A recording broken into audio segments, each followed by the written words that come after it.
What's up, guys? It's Ross back with another video. Today we're going to talk about play to earn mechanics in the NFT space, specifically this project called Ethernal Elves. Now, it just launched last night on January 31st of 2022. So the only way to get into this project right now would be on OpenSea on the secondary market. I found out about this project last night, just like on a whim. A buddy was like, yo, buy some elves. But if you're familiar with Ether Orcs, it is kind of similar. They're basing it off of that game where it's like a gamified NFT collection.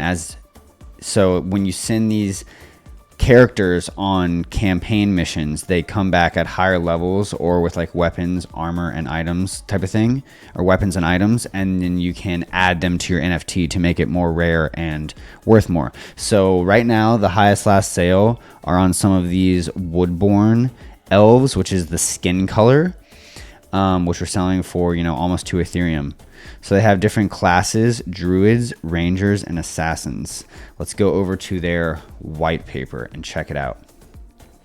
Actually, let's head over to the website first. So Assassins, they have different attack points, right? And basically the Assassins are like the level class where they have 2 points in attack, 2 points in regeneration. Druids they're more of a healer, so they have more points in regen and less points in attack. And then Rangers are going to have more points in attack and the least amount in regen. So they're kind of like a glass cannon, which is just a high damage class that's like sitting in the back, just ranging away, Okay, so this is their actual site. This is like the play profile. This is where I have an assassin and a ranger. I was able to acquire 2 of these, one on the public mint for 0.08 and then one on the secondary market for 0.2. And you saw the floor price right now is 0.3, and it got up to around, some of these were selling for 0.65 last night at the peak. So definitely a great project so far financially. Okay, let's go to their white paper. So there's this storyline. The elves have peacefully wandered cosmic realms for many, many centuries. After the 9th meta war, an unknown species settled on the outskirts of where the elves call home. You guys can really kind of read some of this yourself. I think that like the lore and stuff is pretty cool, but for the sake of this video, I want to talk about, the mechanics of the game and how you can earn different items and stuff like that and play the campaign. So we have the Druids. I alluded to the fact that they were more of a healer, regen, and less attack. Assassins are kind of balanced, regen and attack. And then Rangers are a lot of attack and less regen. Okay, so then we have the races. This is like the skin color. Primeborn, I have 2 Primeborns. That is this color right here. Then you have Lightborn, Darkborn, and Woodborn, which is the rare, expensive one right now because there's the least amount of these. I think it's only cosmetic, so as in it only is, the appearance right now. I don't think it actually does anything for like the campaign or having more damage or anything as of right now. So Druids, you can see as you level up, you're going to have max tier 12 attack, level 80 tier 5, 48 health. Weapons, I guess these are different items that you can get in the game as you level up. Assassins, we're going to have tier 5, 14 attack, level 80, which I guess is max level. You'll have 44 health. So again, the Druids have a little bit more health, less attack. This one has less health, more attack. And then the Rangers are going to have even less health, but even more attack than the Assassins. Okay, these weapons look pretty cool as well. Wow, that's badass. Game utility. Rewards. Ren the in-game utility token to mint new Sentinels. Reroll items and buy in-game items. So with playing this game, either passively staking or actively playing the campaign, you will earn Ren. This is the token that you can use to mint more elves. So as you play this, you can add to your little collection of elves in this section over here and, have some Druids and some healers healing my team, which sounds awesome. So as you level up, every finished game mode, leveling is based upon XP acquired during specific game modes. Okay, cool. So weapons, they will increase your attack bonus. Sounds good. We will get them from completing campaigns or by going to forging weapons in the Elven Lounge. Items have a temporary boost on your character depending on which item you receive and use. Items can only be used in campaigns. Items are received by either completing campaigns or by going to the Elven Lounge and purchasing items through the merchant. Cool. So you can make weapons, I'm sure, with Ethereum, and then you can also add items to your elves, I'm sure, with Ethereum. But if you don't want to do that, you could just play the game and get that as well. So here's some items. They don't have images for it just yet. All this is pretty dang new, but the team is really why I bought into this NFT project. Is because the team behind this project is really, really solid. There are some well-known names in the space. So we have a talisman, which is going to increase attack points. We have some moon elixir, which is going to increase HP by 50%. That's crazy. We have a ring, which is going to increase Ren. I need that. That sounds amazing. Just making more money by having the ring on. Spirit Band increases level by 2. Aura of immunity makes you immune, eliminating the regeneration factor. Interesting. Demonic Rupture increases total attack by a factor of 3. So you'll have a 1 in 12 chance of receiving an item when you go to the merchant or re-roll in a campaign. Okay. Passive staking. We will get rewards, yes, and we will get levels, yes, but we won't get weapons or items. Active campaign. That's how you get weapons and items. So that's what I'm going to try to do, is actively play the campaign. It's not a game where you like go into this world and I'm using like WASD to walk around like Decentraland or Sandbox or something, but it is like a game where you're going to apply these things and send them on quests for like a certain amount of time. And then once they kill the creatures on the quest or they die, then the quest will come back and it'll say like pass or fail, is my assumption just from being a gamer. So passively, you will yield Ren by simply staking. You can increase 1 level per day. So this is if you don't want to actively like send your elves on missions, then you can just passively let them sit there and do your thing. Like if you're busy and you're like, oh, I don't want to put time into this, you can just passively earn 1 level per day. So in 30 days, you could be level 30 and have 1200 Ren. Sounds sweet. Rewards are received after the number of days versus the active game mode. Rewards are received when you submit the transaction.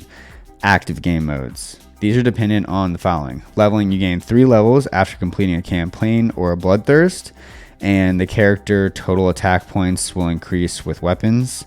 Character regeneration time will decrease with leveling up. So if you like go on a campaign and your character gets injured, if you level up, the regeneration time will be quicker.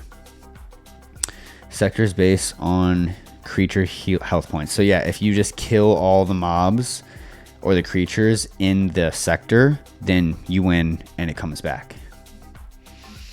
Okay. Creature health. So they have 3 campaigns so far: Whispering Woods, Enchanted Meadows, and Mount Aluna. I guess they're saying there's like different sectors in each campaign. So you send them to sector 1, sector 2, all the way to sector 5. And it looks like after you complete sector 1, it said you'll be level 3, right? So then you go to sector 2 and you'll be level 3 entering this. You'll probably have more health points yourself because their health points are doubling every time. So I'm assuming that your elves will as well as you're leveling up, because you'll be 3, 6, 9, 12, 15, and then Enchanted Meadows is supposed to be, boom, level 15 right there. Ross Man can do some math.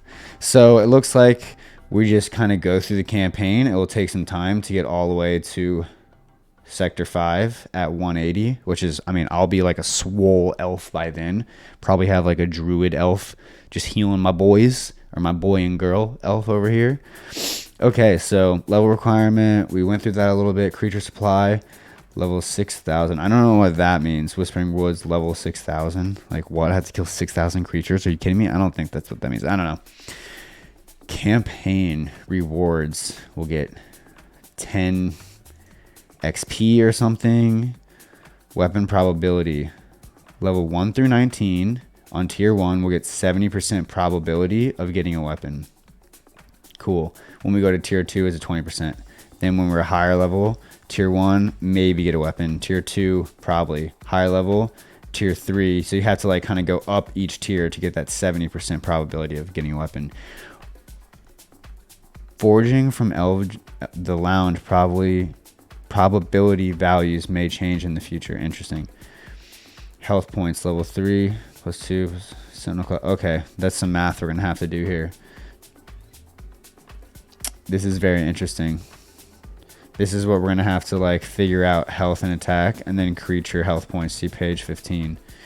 Okay, so attack time is creature health over attack points. Regeneration time is time constant over health points. Total cooldown time is attack time plus regeneration time. Okay.